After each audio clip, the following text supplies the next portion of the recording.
Friends,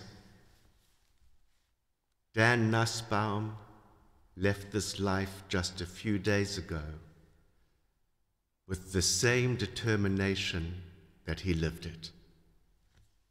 Dr. Daniel Nussbaum, the second, as he explained to me, the second, not junior, because junior is only used when the senior bearer of that name is still alive. The Dan we shall remember had a lot to say for himself on a wide range of topics, from the everyday to the obscure, and his comments were always intelligent and well-informed, if not utterly scholarly. The first time I met Dan was at a Temple Beth David service when I was considering applying to become the community's rabbi. He came up to me at the end of the service and immediately launched into something like, well, if you're from Cape Town, South Africa, then you must know so-and-so, who's my fourth cousin twice removed on my mother's side, although I'm not sure he's willing to admit it. And I thought to myself, oy vey, is this what I'm signing up for? Well, over the years, I would come to learn that that was not all I was signing up for. There was plenty more, like the obscure Hebrew pronunciations when he would lead us in Ashrei, which most people would assume he was just getting wrong or that he had a speech difficulty, but not our Dan, oh no. If he was doing something in a counterculture manner, not in keeping with conventional wisdom, it was almost certainly not out of ignorance, but rather because he had studied the issue and discovered some obscure theory that made appear like a quirky aberration to the rest of us, made it appear a perfectly logical approach to him. An approach that actually had the potential to make life more logical for everyone. Everyone, of course, once they had also studied the issue in depth and learned how to put these obscure academic theories into practice in everyday life. And if I joke about him, please do not see it as disrespect, but see it as love, because Dan, better than most of us, was able to take a joke about him. Just this last Shabbat, I laughed to myself as I remembered a comment I made some years ago in Shul, in front of him, about Dan. This last Shabbat was Shabbat Zachor, the Shabbat immediately before Purim. And on this Shabbat, we are commanded to never forget how the Amalekites attacked the Hebrews immediately as they left Egypt.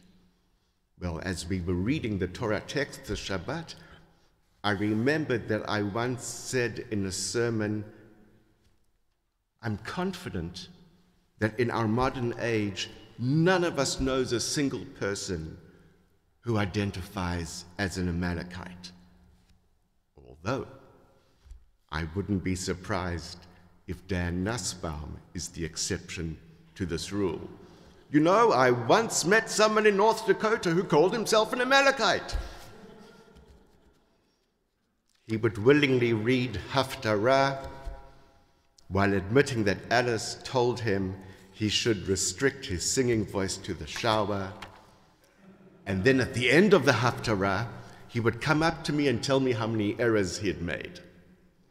This he would attribute to being a Yeki, a Jew of German descent who have the cultural reputation of attention to detail and punctuality. For Dan, being on time meant arriving before the host had told him to be there. A record of his that will come as close to perfect as anyone can reasonably expect was the record of showing up, of being there, of being counted, of being a member of a community, of building community. He and Alice together, of contributing to Jewish life wherever they may have lived, and adding to its richness. To be a Jew was at the center of everything he did, and he pursued this passionately. He would correct me when necessary about matters Jewish, and it was often necessary. In a conversation just a few weeks ago, he told me that he wanted you to know in this moment that his father was one of the last Jews in a German village which had been home to Jews for 600 years. And as Yaffa pointed out, the poignant irony that the last book he was reading, and he was a voracious reader, was Chaim Potok's History of the Jews, which he didn't finish by the time he died, and which Yaffa pointed out what a meaningful reminder that the history of the Jews does not end. He extended his pursuit of knowledge to the field of developmental pediatrics back in the day when this was still a new emerging field of medicine. And being at the forefront of this field, he was also an early advocate in the state of Minnesota for the mandatory use of car seats. When stationed at an Air Force base in North Dakota, Dan lent his expertise to nearby Native American reservations.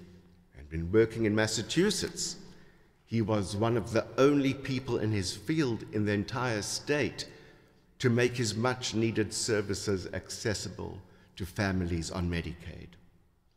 The pursuit of riches and reputation meant nothing to him.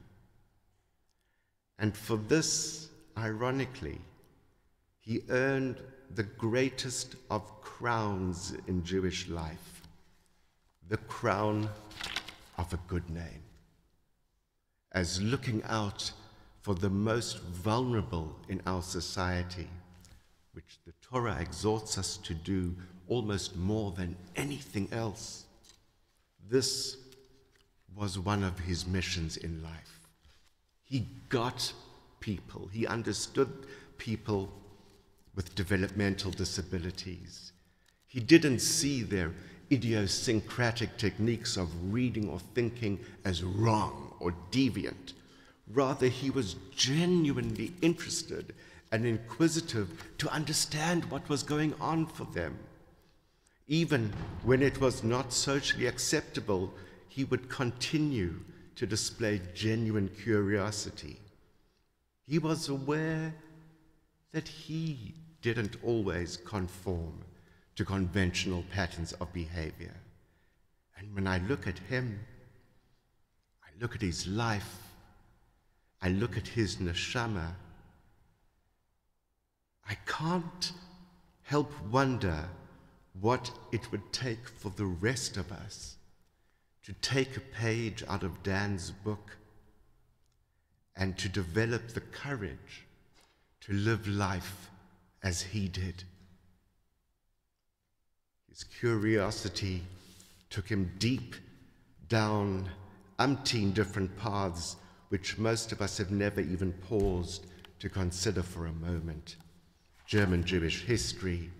He was a member of the American Name Society, which fortunately for him was a journal without meetings because he hated meetings. He was an ardent advocate of the metric system. And you guessed it, he was a member of the United States Metric Association, though of course he only read the journal and didn't attend their conferences. But to quote a cliche, more, much, much more. Not only did he do it his way, but he will be remembered for the love and care that he brought into this world, which is a legacy that will continue to live on long beyond his own years. I think it's fair to say that many, upon meeting Dan for the first time, perceived possibly a bit of a gruff exterior, but much like the legendary Israeli sabra fruit, you just needed to begin to peel away at the skin to very quickly discover a soft and thoroughly loving interior. His love for Alice began when they were assigned as lab partners at Penn. The attraction was mutual as he offered to cut up the fetal pig and she would organize the notes. They were partners in parenting, married for 57 years. And it's clear to us now that before attending to his own needs in just recent weeks, Dan made sure that Alice would be well taken care of and would live in a safe and caring environment.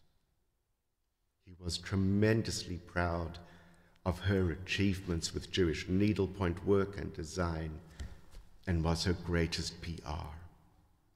Their children speak of Dan with nothing but love and devotion and affection, knowing that theirs was a father who cherished Emmy Awards and the pursuit of knowledge that libraries offer us equally. He was never jealous of the spotlight that shines on others, for it was never something that he sought for himself. Instead, when it shone on others, especially those whom he loved most of all, he quelled, he delighted in their accomplishments. And now, it is our duty to say goodbye to Dan and to accompany him on his final journey.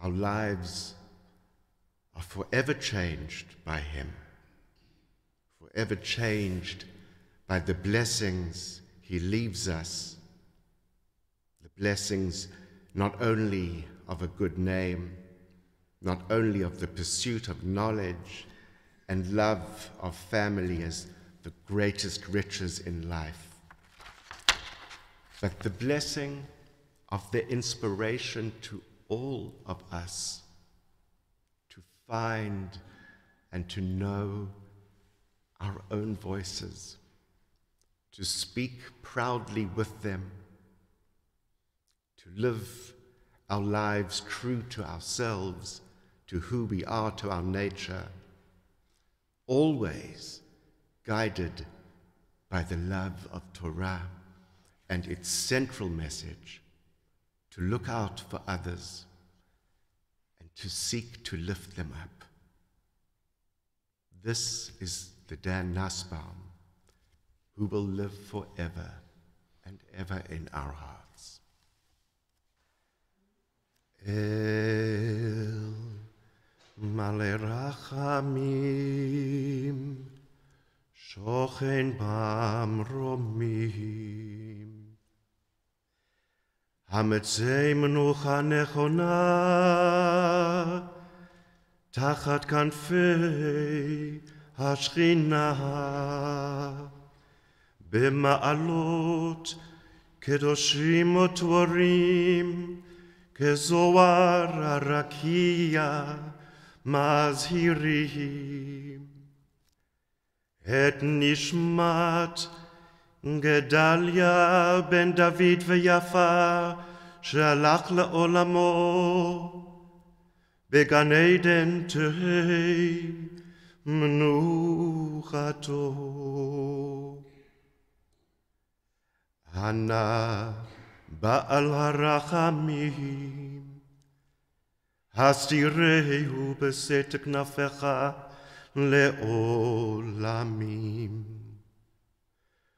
וצרור בצרור החיים את נשמתו, אדוני הוא נחלתו, וינוח בשלום על משכבו. ונאמר אמן.